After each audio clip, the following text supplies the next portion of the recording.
శ్రీమతి Basavatarakam Indo American cancer hospital research institute trust మెంబర్లకి, ప్రధానంగా చైర్మన్గా ఉంటున్న నందమూరి బాలకృష్ణ గారికి, ఇవాళ 25 సంవత్సరాల ఈ సేవా కార్యక్రమంలో పాల్గొంటున్న 2 రాష్ట్రాలకు సంబంధించిన ప్రముఖులందరికీ కూడా నమస్కారం. పేదల సాధికారత పట్ల ఎంతో నిబద్ధతతో ఒక పేదల పక్షపాతిగా పేరు తెచ్చుకొని అనేక రకాలైన సంస్కరణలు తీసుకొచ్చి తనకంటూ చరిత్రలో ప్రత్యేక స్థానాన్ని నిర్మించుకున్న మడమతిప్పని మహానాయకుడు స్వర్గీయ డాక్టర్ ఎన్టీ రామారావు గారు తన శ్రీమతి ధర్మపత్ని బసవతారకం గారు అనుభవించిన వేదన తర్వాత అటువంటి వేదన ఎవరికి రాకూడదనే ఒక లక్ష్యంతో బసవతారకం క్యాన్సర్ ఇన్స్టిట్యూట్ని ప్రారంభించడం, అంటే శ్రీకారం చుట్టడం, దానిట్లో అనేక మంది ఇవాళ 25 సంవత్సరాల ఈ ప్రస్థానంలో భాగస్వాములైన ప్రతి ఒక్కరికి, డాక్టర్లకు కానీ, ట్రస్టీ మెంబర్లకు కానీ, లేదా సామాజిక స్పృహతో దీంట్లో కాంట్రిబ్యూట్ చేసిన వధాన్యులకు అందరికీ కూడా నేను ముందుగా చేతులెత్తి నమస్కరిస్తున్నాను. నాటి ప్రధాని అటల్ బిహారీ వాజ్పేయి గారి చేతుల మీదుగా ప్రారంభించబడి 25 సంవత్సరాలుగా క్యాన్సర్ పేషెంట్లకి నిరంతరమైన వైద్య సేవలను అందిస్తూ కేవలం 2 రాష్ట్రాల పేదలకు మాత్రమే పరిమితం కాకుండా దేశం నలుమూలల నుంచి ఎవరైనా ఎక్కడి నుంచైనా ఆసుపత్రి ప్రాంగణంలోకి వచ్చి గేటు దాటి వచ్చిన తర్వాత లోపలికి వస్తే పేద ధనిక అంతరం లేకుండా ప్రతి ఒక్కరిని ఆదరించి నాణ్యమైన వైద్య సేవల్ని క్యాన్సర్ పేషెంట్లకు అందిస్తున్న ఈ ప్రస్థానంలో పాల్గొంటున్న ప్రతి ఒక్కరికి కూడా నేను చేతులెత్తి మరొకసారి నమస్కరిస్తున్నా. ఇవాళ the cancer is the second largest cause of death globally, accounting for 17.83% of total deaths. India is much better with 9.85%, but still situation is alarming. As per the ICMR report, there were 15,60,000 new cases in the year 2024, of which almost 60% of the patients, 8.7 lakh people have succumbed to cancer. I am also a victim of a cancer. It is not that I am affected by cancer, but I lost my mother and also elder sister to the cancer. So దాంట్లో ఉన్న బాధ వేదన ఏదో నాకు కూడా తెలుసు. అందుకని కేంద్ర ప్రభుత్వం అందిస్తున్న అనేక క్యాన్సర్ చికిత్సకు అందిస్తున్న అనేక చర్యలతో పాటు రాష్ట్రంలో గత 2 సంవత్సరాలుగా గౌరవ ముఖ్యమంత్రి చంద్రబాబు నాయుడు గారి నాయకత్వంలో క్యాన్సర్ చికిత్సకు లేదా క్యాన్సర్తో బారిన పడి ఇబ్బంది పడుతున్న అనేక మందికి ఒక నాణ్యమైన సేవలను అందించాలనే ఉద్దేశంతో అనేక కార్యక్రమాలకు కూడా శ్రీకారం చుట్టడం జరిగింది. మొట్టమొదటిగా క్యాన్సర్ పట్ల అవగాహన కలిగించాలి అనే ఉద్దేశంతో ప్రచార కార్యక్రమాన్ని నిర్వహించడం మొదలుపెట్టాం. దాంట్లో ఇప్పుడే గౌతమి గారు కూడా మాట్లాడారు. ఒక క్యాన్సర్ సర్వైవర్గా ఉంటున్న గౌతమి గారిని కూడా అంబాసిడర్గా పెట్టి అవగాహన కార్యక్రమాలు నిర్వహించడమే కాకుండా ఉచితంగా cancer screening, because 70% of the cancer cases are preventable. There are many doctors, preliminaries, I don't want to go deep into that, but అందరికీ తెలిసిన విషయమే 70% మనం నివారించదగ్గ క్యాన్సర్లు ఉంటున్నప్పుడు దాంట్లో ప్రధానంగా ఓరల్ క్యాన్సర్ కానీ, బ్రెస్ట్ క్యాన్సర్ కానీ, సర్వైకల్ క్యాన్సర్ ఉంటున్న నేపథ్యంలో వీటి పట్ల అవగాహన కల్పించడమే కాకుండా ఉచితంగా క్యాన్సర్ పరీక్షలు నిర్వహిస్తున్నాం. ఓమి బాబా క్యాన్సర్ ఇన్స్టిట్యూట్తో సహకారంతో, కొలాబరేషన్తో దాదాపు 18,000 మంది హెల్త్ ప్రొఫెషనల్స్కి, right from ASHAs, ANMs to community health officers to medical officers to specialist and super స్పెషలిస్ట్ని ట్రైనింగ్ ఇచ్చి దానిలో భాగంగా గ్రామాలకు వెళ్ళి ఇవాళ క్యాన్సర్ పరీక్షల్ని ఓరల్కి బ్రెస్ట్ క్యాన్సర్కి సర్వైకల్ క్యాన్సర్కి ఇస్తున్నాం. దాంట్లో ప్రధానంగా ఓరల్కి బ్రెస్ట్ క్యాన్సర్కి చాలామంది ముందుకు వచ్చి పరీక్షలు నిర్వహిస్తున్నారు. కానీ ఈ సర్వైకల్ క్యాన్సర్కి కాస్త సోషల్ స్టిగ్మా కావచ్చు, వేరే ఇతర కారణాలు కావచ్చు, కానీ చాలామంది మహిళలు ముందుకు రావట్లేదు. ఎందుకంటే ప్యాస్మీర్ టెస్ట్ చేయాలంటే వాళ్ళు హెల్త్ ఫెసిలిటీకి రావాల్సిన పరిస్థితి ఉంది. అయినప్పటికీ కూడా అవగాహన కలిగించే ప్రయత్నాలు చేస్తుంటున్నాం. కానీ ఇవాళ నేను చెప్పినట్టుగా ఆంధ్రప్రదేశ్లో కూడా సగటున 40,000 దాకా కొత్త క్యాన్సర్ కేసులు వస్తున్నాయి. దాంట్లో నేను చెప్పినట్టు ఒక 10% మంది మరణాలు కూడా సంభవిస్తున్న క్రమం కూడా మనం చూస్తూ ఉన్నాం. దీన్ని దృష్టిలో పెట్టుకొని ఇవాళ కేవలం ఉచిత పరీక్షలు నిర్వహించడమే కాదు, నిర్వహించిన తర్వాత సస్పెక్టెడ్ కేసెస్ 3 to 4% వస్తున్నాయి. దాంట్లో మళ్ళీ కన్ఫర్మేటరీ టెస్టుల కోసం పంపించాలా, హయ్యర్ హెల్త్ ఫెసిలిటీస్ పంపించాలా. అందుకని ఈ ప్రివెంటివ్ ఆంకాలజీ యూనిట్స్ని మా దగ్గర ఉంటున్న జీజీహెచ్లు ఏముంటున్నాయో రాష్ట్రంలో వాటిలో ప్రివెంటివ్ ఆంకాలజీ యూనిట్స్ పెట్టి దాంట్లో మళ్ళీ ఒక స్పెషల్ బ్రాండింగ్ పెడుతూ ఎవ్రీ ట్యూస్డే థర్స్డే కూడా కన్ఫర్మేటరీ టెస్టులు చేయడమే కాకుండా ఒక స్పెషల్ బ్రాండింగ్ 222 పేరుతో బ్రాండింగ్ కూడా చేసి క్యాన్సర్ కన్ఫర్మేటరీ టెస్టులు వస్తున్న కోసం ఎక్కువ కాలం వేచి ఉండాల్సిన పరిస్థితి రాకుండా వారిని ఆదుకునే దిశగా కూడా ఇవాళ ఒక పటిష్టమైన వ్యవస్థను ఏర్పాటు చేస్తున్నాం. దాంట్లో భాగంగానే సస్పెక్టెడ్ కేసెస్ వస్తున్నాయి, కన్ఫర్మేటరీ టెస్టులు చేస్తున్నాం.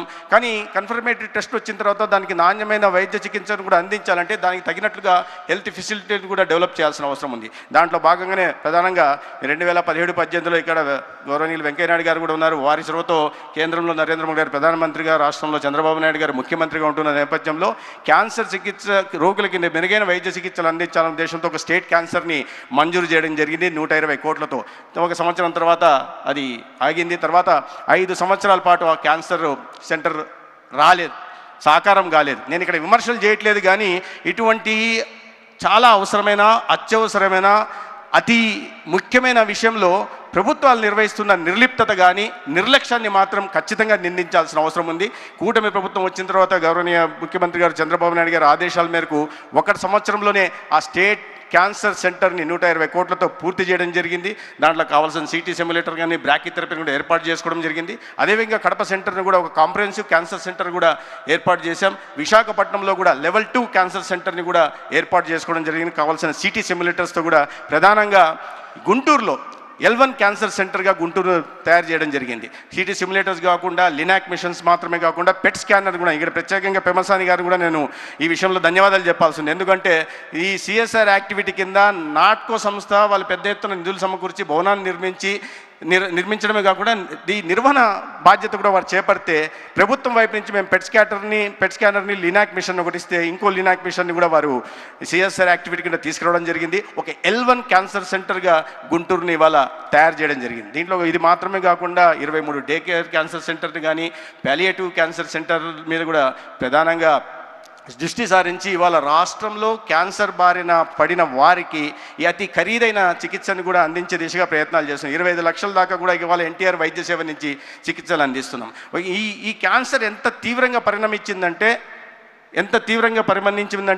2000 రాష్ట్ర విభజన జరిగినప్పుడు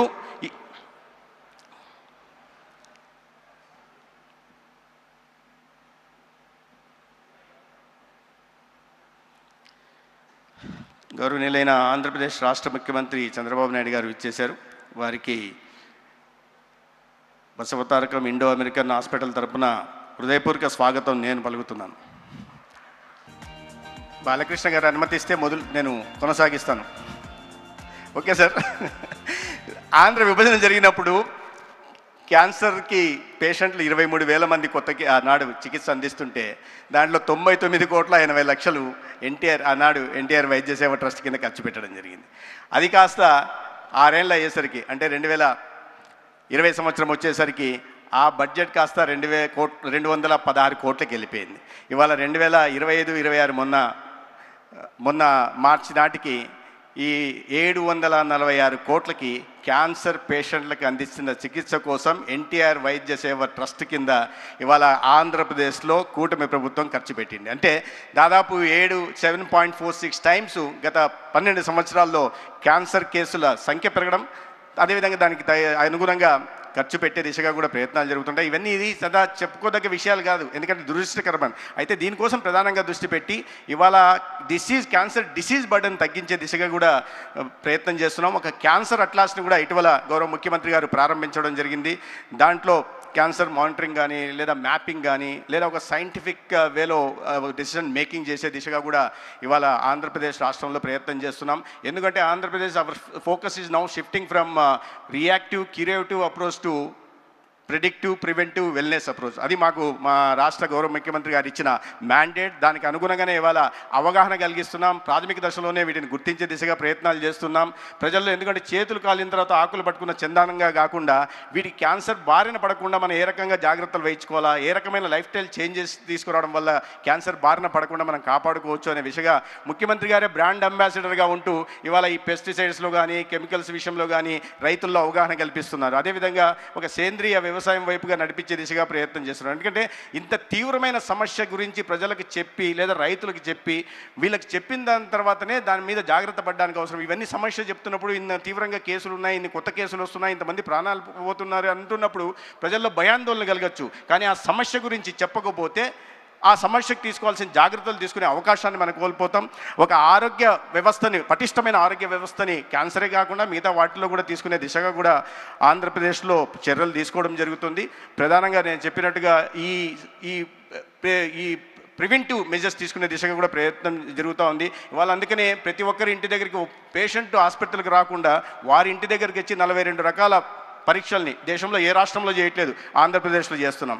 దానికి వెళ్ళిన తర్వాత ఒక డిసీజ్ బర్డన్ ఏది ఉందో మ్యాపింగ్ చేసి దాని కేటగిరీ డిసీజ్ ప్రొఫైల్ చేసి ఇండివిజువల్ డిసీజ్ ప్రొఫైల్ తయారు చేసి నార్మల్, లో risk, medium risk, high risk చేసి దానికి అనుగుణంగా రాబోయే రోజుల్లో టెక్నాలజీని ఇంటిగ్రేట్ చేసుకుంటూ ఒక సంజీవిని డిజిటల్ హెల్త్ ప్లాట్ఫామ్ ఏదైతే క్రియేట్ చేస్తున్నామో ఇది కూడా ఆంధ్రప్రదేశ్లోనే మొట్టమొదటిసారిగా జరుగుతోంది. దీని కారణంగా రాబోయే ఇబ్బందుల గురించి, వారి ఏ సమస్యలు ఎదుర్కోబోతున్నారు, ఏ నాన్ కమ్యూనికేబుల్ డిసీజెస్ బారిన పడిపోతున్నారు, దాని తర్వాత ఎటువంటి తీవ్ర దుష్పరిణామాలు ఉండబోతున్నాయనే విషయాన్ని అవగాహన కలిగించడమే కాకుండా ఆ లైఫ్ స్టైల్ చేంజెస్ కావాల్సిన దిశగా కూడా రాష్ట్రాన్ని, ప్రజల్ని నడిపించే దిశగా ఆంధ్రప్రదేశ్లో ప్రయత్నాలు జరుగుతున్నాయి. అయితే 25 సంవత్సరాలుగా తెలుగు రాష్ట్రాలు కాకుండా బయట రాష్ట్రాల నుంచి వచ్చిన ప్రజలకి విశేషమైన సేవలు అందిస్తున్న బసవతారకం ఇండో అమెరికన్ హాస్పిటల్ ఇవాళ ఆంధ్రప్రదేశ్లో కూడా వచ్చి అమరావతి ప్రాంతంలో కూడా 1000 పడకల ఆసుపత్రిని ప్రారంభిస్తున్న సందర్భంగా నేను ప్రత్యేకంగా నందమూరి బాలకృష్ణ గారికి ధన్యవాదాలు తెలియజేసుకుంటూ ఈ సేవా ప్రస్థానాన్ని కొనసాగించాలా, సమాజంలో ఇబ్బందులు ఎదుర్కొంటున్న పేదలను ఆదుకోవడానికి, ప్రధానంగా అతి ఖరీదైన క్యాన్సర్ నుంచి సమాజాన్ని రక్షించే దిశగా ప్రభుత్వం చేస్తున్న ప్రయత్నాలకి సమాంతరంగా మీరు చేస్తున్న ప్రయత్నాలు కొనసాగాలని, ఈ ప్రస్థానం కొనసాగాలని, ఎవరైతే ఏ లక్ష్యంతో, సముద్ర లక్ష్యంతో డాక్టర్ స్వర్గీయ ఎన్టీ రామారావు గారు దీన్ని తీసుకొచ్చారో ఆ సేవానిరతిని ముందుకు కొనసాగించి ప్రజల మన్ననలు కొనాల్సిందిగా మిమ్మల్ని కోరుకుంటూ నాకు ఇవాళ అవకాశం కలిగించినందుకు ధన్యవాదాలు తెలియజేసుకుంటూ సెలవు తీసుకుంటాను. భారత్ మాతాకి.